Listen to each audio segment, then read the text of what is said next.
this lesson, we deal with Home Ministry and Finance Ministry because they are important among all the ministries.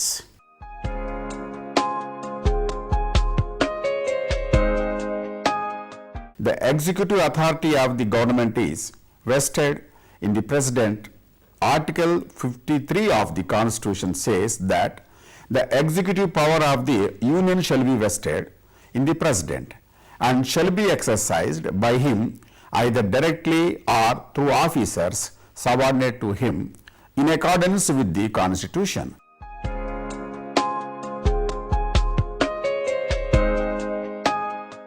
The Secretariat is responsible for policy-making functions of the government. Below the Secretariat, there is the executive organization led by head of the department. The head of the Secretariat organization, that is Secretary, is not, technically speaking, the head of the department. He is the chief advisor to the government for the formulation of policies. Basically, his duties are of a staff nature rather than line work.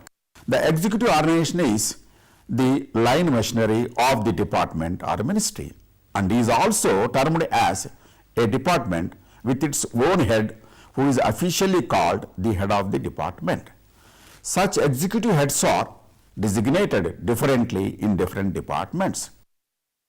Generally, he is called director or director general, but there are also designations such as inspector general, advisor, commissioner, etc. Ministries and departments of the government. The government consists of a number of ministries and departments. The number nature varies from time to time on factors such as volume of work, importance attached to certain items, orientation, political expediency, etc. On 15th August 1947, the number of ministries at the center was 18, Ministry of Home Affairs. The Ministry of Home Affairs is one of the 4 oldest departments set up along with the Ministry of Military, Finance and Foreign Affairs by a resolution of Governor General in Council on 29th April 1843. The Home Department was placed under charge of a secretary. The department was entrusted with the functions of a heterogeneous nature such as internal law and order, political matters, civil services, police, jails, explosive factories, education, public works, public health, hospitals and municipalities, etc. With the passage of time, new departments emerged and many subjects were subsequently transferred to separate departments. In recent years, functions related to personnel and administrative reforms were taken away from Home Ministry and given to the Department of Personnel. Even now, it is considered one of the most important ministries in the Government of India.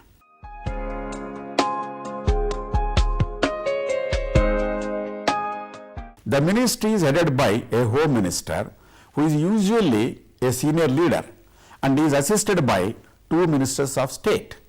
The Home Secretary, who is a senior member of the IAS, is the administrative head of the ministry.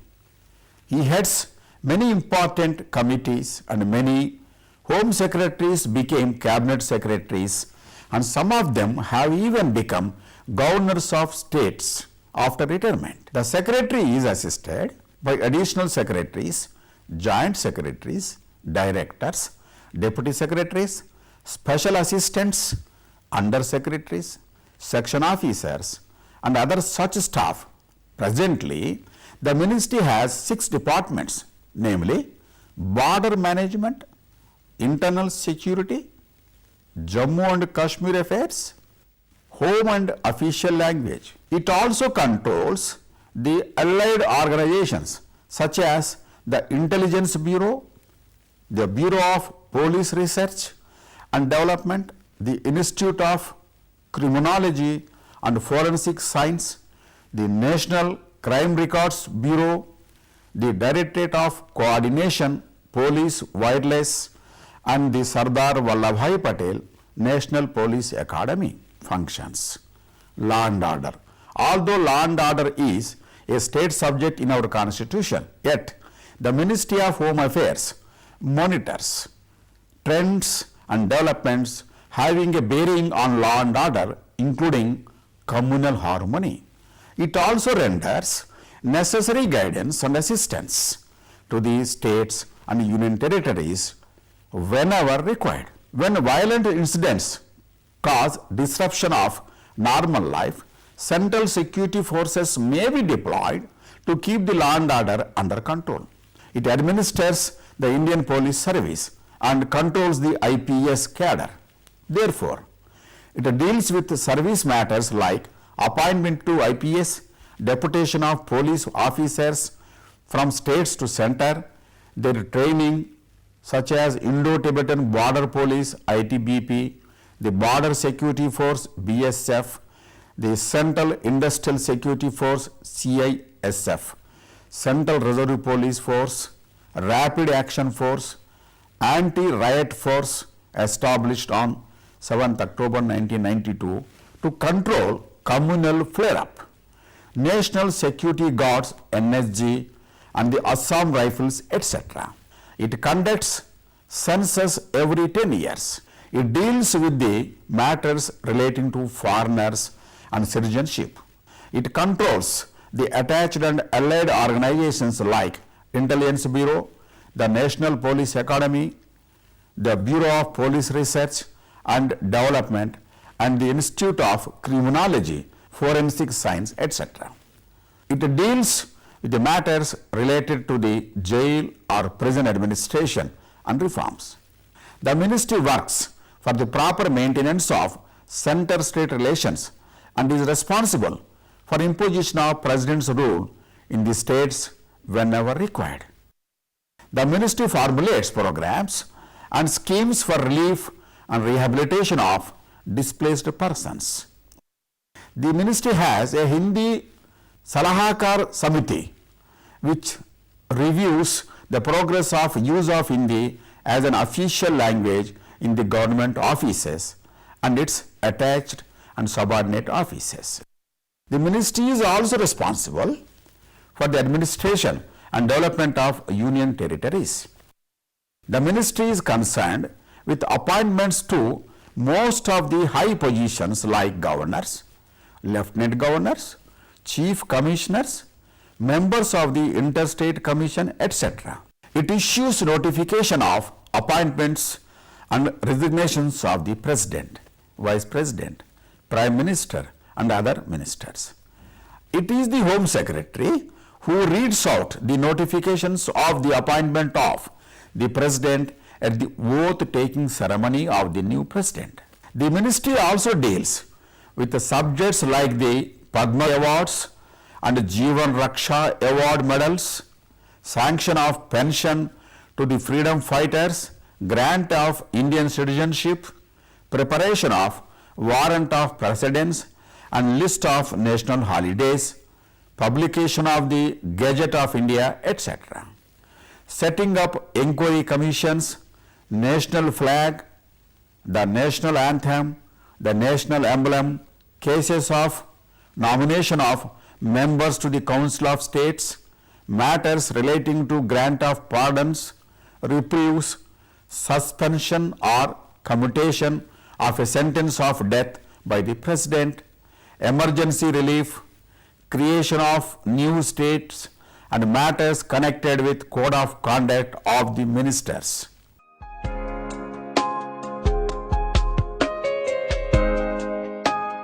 The ministry commands respects for its uniqueness and senior politicians have been appointed as home ministers. Although its functions have been reduced after the creation of Ministry of Personnel, Public Grievances and Pension and Ministry of Welfare in 1985, but its pivotal stature in the Union Cabinet still continues. Let us examine its role now.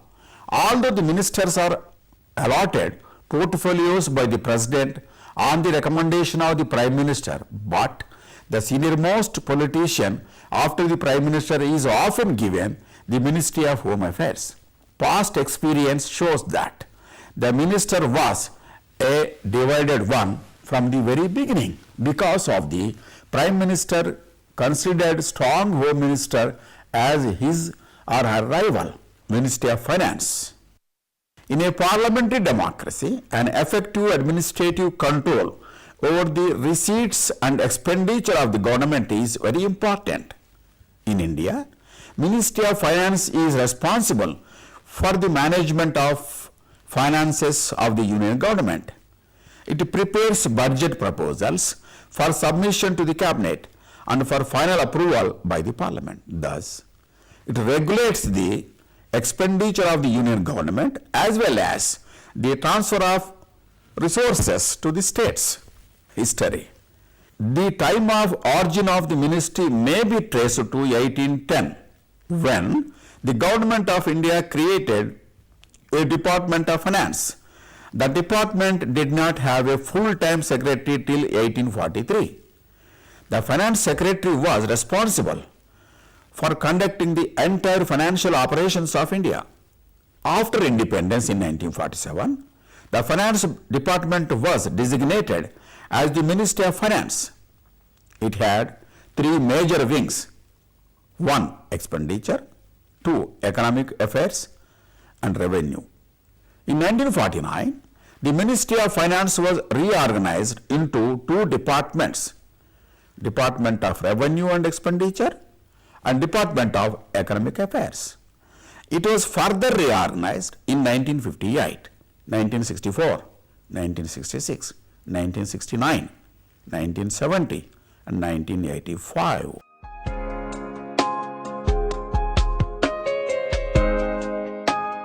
The Department of Economic Affairs is responsible for monitoring current economic trends and advising the government on all matters relating to internal and external economic management, including the working of commercial banks, term lending institutions, external assistance, production of currency or bank notes and kinds of various departments, postal stationery, postal stamps, etc.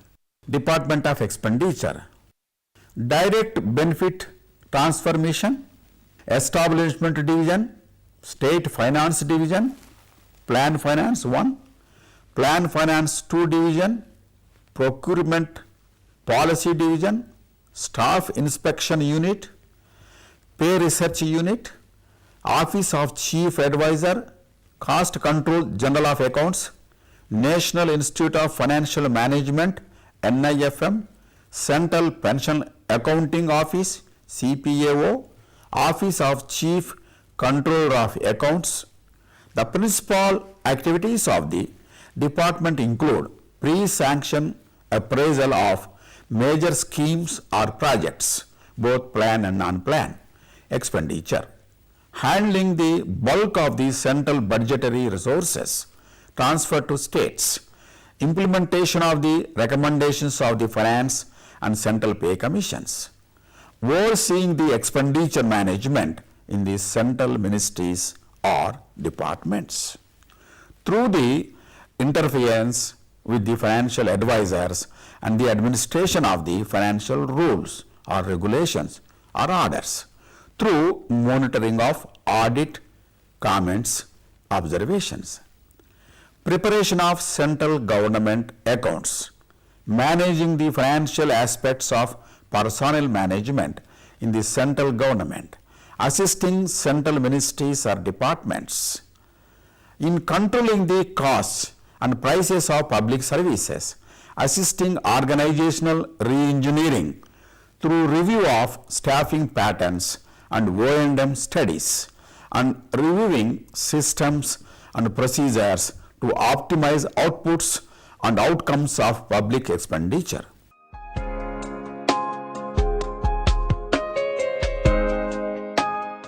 The Department of Revenue, under the charge of Secretary Revenue, exercises administrative control in respect of matters relating to all the direct and indirect union taxes through two statutory boards under it, namely the Central Board of Direct Taxes CBDT and the Central Board of Excise and Customs CBEC.